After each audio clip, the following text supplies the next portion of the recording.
بسم اللہ الرحمن الرحیم۔ السلام علیکم دوستو، میں ہوں فہیم عباس اور آپ کو میں نیوز کیفے میں خوش آمدید کہتا ہوں۔ آج جمعرات کا دن ہے۔ جمعرات کے دن نیوز کیفے میں ہمارے ساتھ ہوتے ہیں جناب حضرت مولانا بشیر فاروق قادری صاحب، جو کہ سیلانی ویلفیئر انٹرنیشنل ٹرسٹ کے چیئرمین ہیں اور ملک کے ایک ماشاءاللہ بڑے پسند کیے جانے والے اسلامک اسکالر بھی ہیں۔ آپ میرے ساتھ اسٹوڈیو میں موجود ہیں، آپ کو میں خوش آمدید کہتا ہوں۔ السلام علیکم، کیسے ہیں آپ؟ وعلیکم السلام ورحمۃ اللہ وبرکاتہ۔ ماشاءاللہ۔ اچھا، جتنے بھی دوست ہمارے پروگرام دیکھ رہے ہیں جنہوں نے کافی دنوں بعد ٹیون کیا، ان کو میں بتا دوں کہ یہ یہاں پہ نیلی پٹی میں جو نمبر نظر آ رہا ہے، یہاں پہ کال کر کے آپ اپنے سوالات پروگرام میں شامل کروا سکتے ہیں، اور آج ہم اپنے پروگرام میں آپ کے سوالات ہی شامل کریں گے۔ استخارہ، روحانی اور شرعی رہنمائی کے حوالے سے، کاروبار کے حوالے سے، ایجوکیشن کے حوالے سے، ہجرت کے حوالے سے، یا کوئی بھی شراکت داری کے حوالے سے، کوئی بھی ایسی چیز جس کو آپ چاہتے ہیں کہ استخارے کی مدد لینی چاہیے، پروگرام میں کال کر کے آپ استخارہ کروا سکتے ہیں۔ اچھا جی بشیر صاحب، سب سے پہلے تو ایک چیز کہ سراہے جانا وہ آپ کا حوصلہ اور ہمت بڑھا دیتا ہے، اور مجھے یاد ہے گزشتہ کچھ پروگرامز میں ہماری بات ہو رہی تھی کہ آپ کو ایک ملک کے ایک اہم بڑے ایوارڈ سے نوازا جا رہا تھا۔ ابھی وزیر اعظم پاکستان وہ آپ کو سراہتے ہوئے نظر آئے ہیں، آپ کے کردار کو، ایکچولی آپ کی جو آرگنائزیشن ہے، آپ کا جو ادارہ ہے، اس کے کردار کو سراہتے ہوئے نظر آئے ہیں کہ اگر سیلانی یہ کام کر سکتا ہے تو ریاست بھی یہ کام کر سکتی ہے۔ اس حوالے سے کتنا حوصلہ بلند ہوا اور کیا ہوا، ذرا روشنی ڈالیے گا۔ بسم اللہ الرحمن الرحیم۔ اللہ تعالیٰ کا فضل ہے کہ ملک کے وزیر اعظم نے اپنے جذبات کا اظہار ایسا کیا کہ جب یہ ریاستی سارے کام سیلانی کر سکتی ہے تو ریاست کے پاس تو سیلانی سے کئی گنا بڑی جو ہے تعداد ہے کام کرنے کی، وہ کیوں نہیں کر سکتی۔ اصل میں ایسا ہے کہ ایک بہت بڑے بیوروکریٹس نے مجھے اس کا جواب دیا، اور خیر ان کے جذبات ہوں گے۔ اس نے کہا کہ اصل میں آپ کے ساتھ ایک فائدہ یہ ہے کہ آپ جو کام کر رہے ہیں، ہمیں یہی نظر آتا ہے، دل تو اللہ جانتا ہے کہ اس میں اخلاص ہے اور للہیت ہے، اور ہمارے پاس جو ہے نا ہماری جو مشنری ہے جو بھی ہے وہ اس لیے نہیں کاٹتی، ان کے مفادات ہوتے ہیں، حالانکہ ایسا نہیں ہے۔ اب بنیادی بات یہ ہے کہ عزت ذلت تو اللہ کے ہاتھ میں۔ بے شک۔ مختصر یہ کہ میں اس فورم میں بیٹھا تھا، تو جس فورم میں میں سمجھتا ہوں پاکستان کی تاریخ کا ایک بہت بڑا فورم تھا، جس میں ہر شعبے کا امام بیٹھا ہوا تھا۔ اس میں جو باتیں ہوئیں وہ اتنی مایوس کن باتیں ہو رہی تھیں، کیونکہ ظاہر ہے کہ اگر آپ روزگار کے دروازے بند کر دیں گے اور سارے نظام جو ہے وہ رک جائیں گے تو آخر لوگ زندہ کیسے رہیں گے۔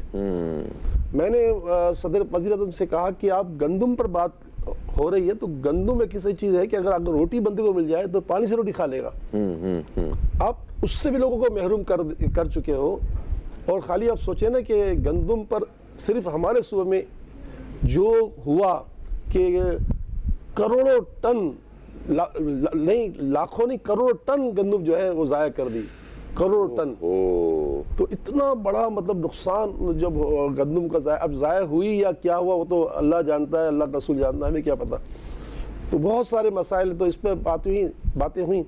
پھر میں نے ان کو ایک دھماکہ کیا، میں نے کہا تھا کہ دھماکہ کر رہا ہوں آپ کے سامنے، وہ یہ ہے کہ اس وقت سعودی عرب میں جو ہمارا لاکھوں مزدور ہے نا، وہ اس وقت اسناد کے بغیر وہ کام کر رہا ہے، اس کے پاس کوئی بلیمر کی اسناد نہیں ہے، الیکٹرک اسناد نہیں ہے۔ اب سعودی عرب ہو گیا ماڈرن، اور وہ جو ہے اب اپنے ہمارے مزدوروں سے مانگتا ہے اسناد، یعنی سرٹیفکیٹ مانگتا ہے کہ تم نے کہاں، تمہارا ڈپلوما کہاں کا ہے۔